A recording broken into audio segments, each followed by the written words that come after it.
she held my hand and says, you know, we're going to first start off cutting off your toe, and then we'll cut off your ankle, and then we'll cut off your, My father's leg. had 6 strokes since 2002. My mom passed away from a heart attack. And in my family, strokes, heart attacks, The doctor always and told me I was diabetes. borderline, but I would never listen to them. I'd be like, no, it's aunts and okay. uncles who had their fingers, hands, legs amputated. I didn't want that. And I didn't want that. It wasn't until June of 2011 when my best friend passed away. She was diabetic. I spent almost $3,000 in 1 year eating at Whataburger every day, 7 days a week. Ridiculous. Don't end up in the position I'm in, because I could have saved my eyes if I just did what I was supposed to do 12 years ago. The community has to pull together. That's the only solution that's going to work. It's not going to come from the outside. Solutions will not be given to us by outside entities, governmental or otherwise. It's a community pulling together, making change. The Coastal Bend has been on the front lines of a diabetes epidemic for decades. Although largely manageable through diet and exercise, type 2 diabetes has long plagued the region, wreaking slow havoc on people's bodies and costing taxpayers millions in prevention and treatment. In 2013, the Caller.Times took an in-depth look at the disease that has, in many ways, become ingrained and accepted as part of our lives and culture. Dr. Stephen Ponder is a pediatric endocrinologist who for years has been at the forefront of the movement to raise funds and awareness to battle the disease. He watched a growing number of children develop type 2 diabetes while working at Driscoll Children's Hospital. He's also worked with other medical professionals and activists to form the Coastal Bend Diabetes Initiative. Ponder now works at Scott & White in Temple, Texas, and has seen firsthand what a disease like this can do to people and the community. Type 2 diabetes is a relatively easy disease to ignore, okay, because the symptoms can be rather subtle.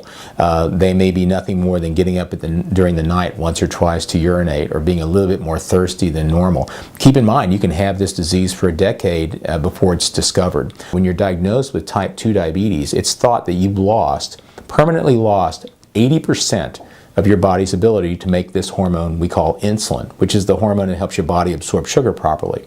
If you have prediabetes, it's thought you've lost at least 50% of that, never to come back. It's gone for good. Whatever remaining years of life you have to live with either 50 or 20% of your ability to make insulin. But your complications of vision loss, loss of nerve sensation, and kidney failure are all the leading edges of the complications that are occurring with type 2 diabetes. And that is sometimes how people discover they have the condition, with a heart attack, with a toe that's not healing properly because of poor circulation, resulting in below-the-knee amputations or limb loss, when their kidneys are failing, or when they start losing vision. All of these may be the leading edge or their first discovery of the diagnosis, yet the diagnosis itself has been present for upwards of 10 to 12 years. Throughout the project, the Caller.Times tried to show the people behind the disease.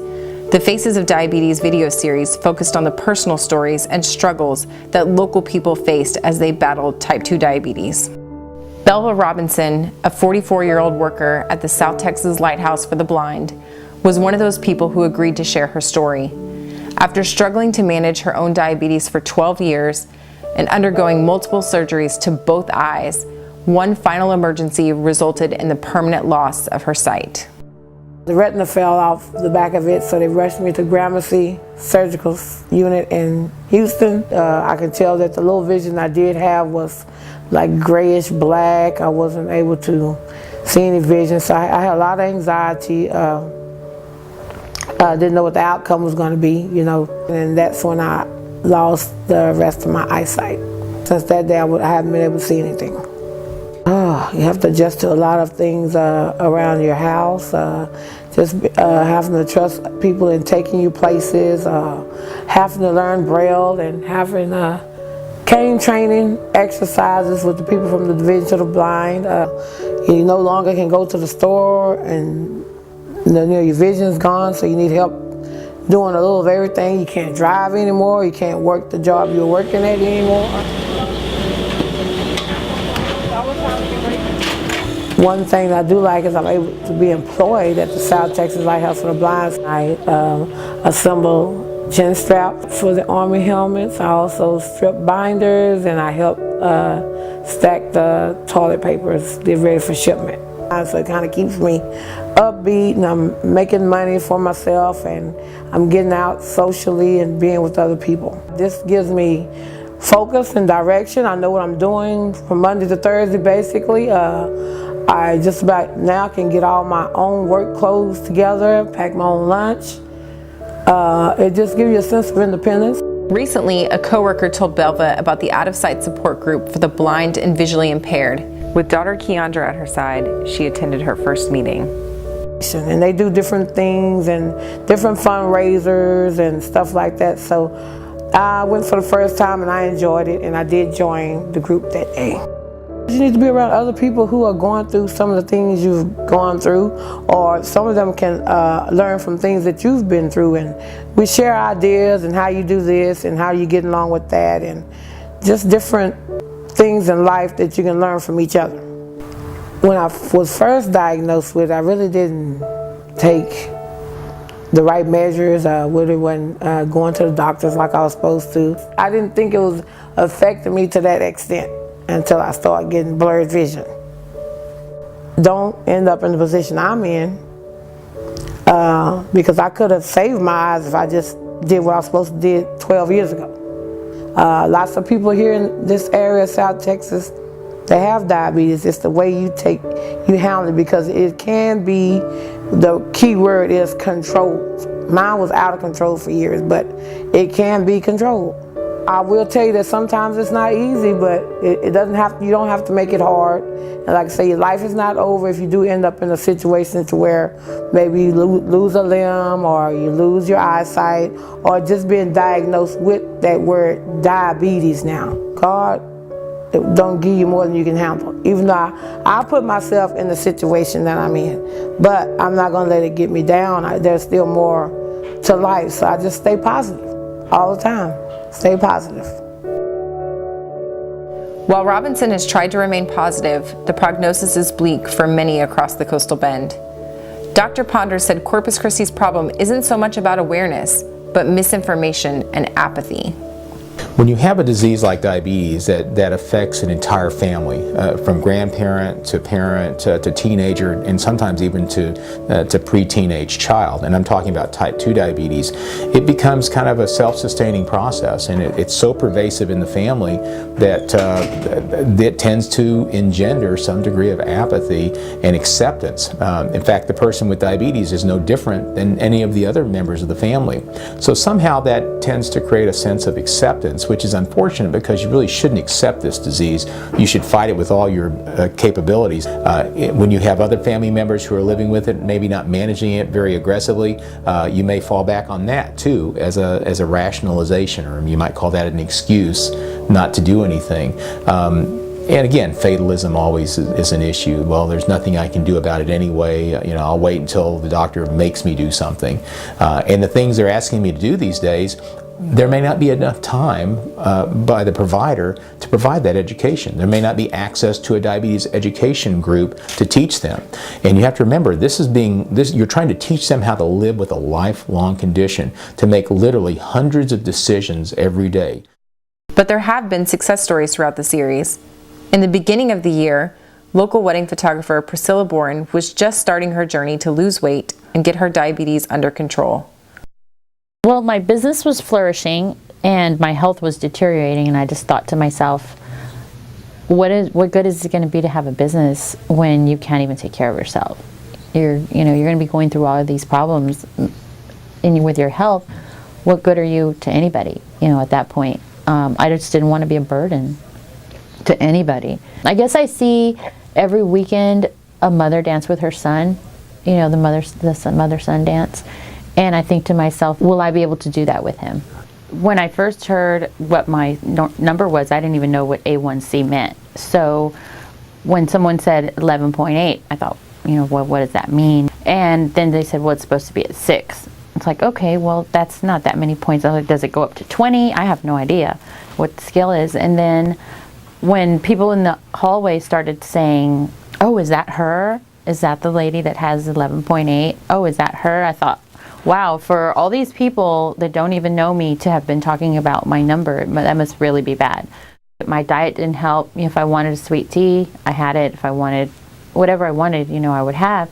Years of not taking care of, not exercising, eating at the wrong time, getting out of work, closing up the office, being out of here at like 8:30 at night, and then going to Jalisco's or just going anywhere and having, the big meal. The enchiladas with the carne asada, with the tortillas, with the rice, with the beans, and then going home and going to sleep.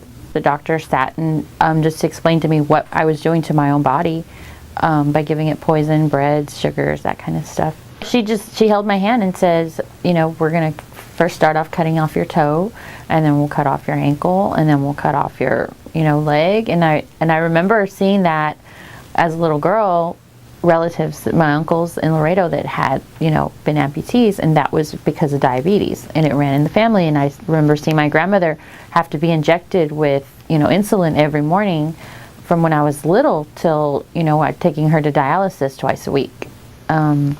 So I know what that can do to your body. I saw it firsthand. I took care of my grandmother. And I didn't want that. I didn't want that for my kids. I just had to, try to do something. Having to give myself insulin shots every morning, it was like either get up and give yourself an insulin shot every morning or get up and run.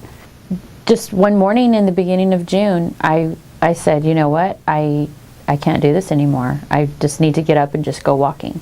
So I got up early that morning. My husband goes to work at 4 o'clock in the morning. Got up about 5, put on some shorts, found some of my daughter's shorts, put them on, went outside and just walked all the way from my house to the Del Mar West campus and back home, and walked really slowly, but was doing it. And I remember my doctor telling me, you need to set small goals, just start small, once. And I told her, okay, I ran this much, I ran like a mile. She's like, okay, good, now set yourself up for, races. I really like having those goals and meeting them. If I just still said, oh, you know what, I'm going to just get up and just walk, I'd gotten bored. So from walking, I started jogging. From jogging, I started running, and then walking at the same time, and then till I could just, run. I'm not running so much anymore. I'm down to like 146 pounds. So I feel if I keep running to lose weight, I don't really want to be any smaller than I am right now. So now I started, toning up, trying to build muscle. 10 seconds to press that.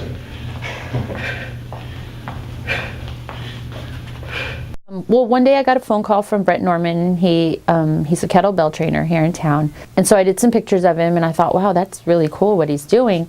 And I'm the most uncoordinated, super clumsy. I'd fall by myself all the time. And I thought, wow, I could never do that. And then he's like, well, hey, I'll do this little consultation where we'll check to see how strong you are. So I went and did it, and I said, I want to sign up. I feel myself just completely in control of my body. When I have to stoop up and down, at weddings to go down to get a shot, I can just move with just complete fluid movement. And that's something I never had before. So I think I'm making myself better for my clients also, so I can do so much more for them. I'm just going 100 miles an hour. I'm here, there, everywhere, just capturing it their entire day for them. Still love food. And I eat. Now that I can eat some carbs, kind of in the morning, I eat what I want. I just don't eat as much of it. I tell people, don't eat tortillas, bread, pasta, rice.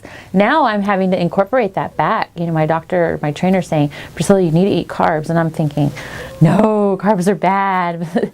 I still see myself in my eyes as 279 pounds. And I feel like I'm always going to eat the way a carb watcher is going to, eat. A year and a half ago, I felt like a 69, 70-year-old person. Just very just tired all the time, very lethargic. Now I have this whole, this set of friends that they like to work out.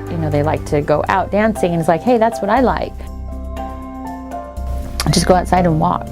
And just don't walk, oh, I'm going to walk 3 miles, because Priscilla said, walk until you're tired. And when you're tired of walking, then walk back to your house or wherever it is. You don't even have to do it any place fancy. And then the next day, walk a little bit more. And then when you get bored with walking, then start jogging. And when you get bored with jogging, start running. And when you get bored with that, do something else. I picked up boxing, but it was boring doing it by myself. So then I found something else that I could be with people. But there's so much out there to do. so much out there to do. Boren chose to make a change in her life, but for many others, the problem remains. Still, Dr. Ponder has hope that the community can pull together and find a solution. Every movement has to have a champion or champions, and I'd like to think that we have champions in Corpus Christi. You have to mobilize the community any which way you can. You got to get them in the same room, for example. You got to get them excited. And I hate to sound like I'm a cheerleader, but maybe that's what I am. But I have a reason for doing this because of my own personal experience with this disease. I've had it for almost half a century myself. So I see the impact it has on people. I see it every day in my practice. And so for a short period of time, I suppose I was the champion for this, along with a few others down there. I would like to encourage my friends that are still there to step up and be the champions that Corpus Christi needs to really move this forward over the next 10, 15 years. I think it's still possible. I really honestly do. It's not going to be easy. It's not going to happen overnight. It's going to have to result in a paradigm shift in what we're doing, especially down in the coastal Bend area. But I think the level of interest is there. Certainly the awareness is there. The question is, who wants to go out and make something happen to affect change? That's what the next challenge really is.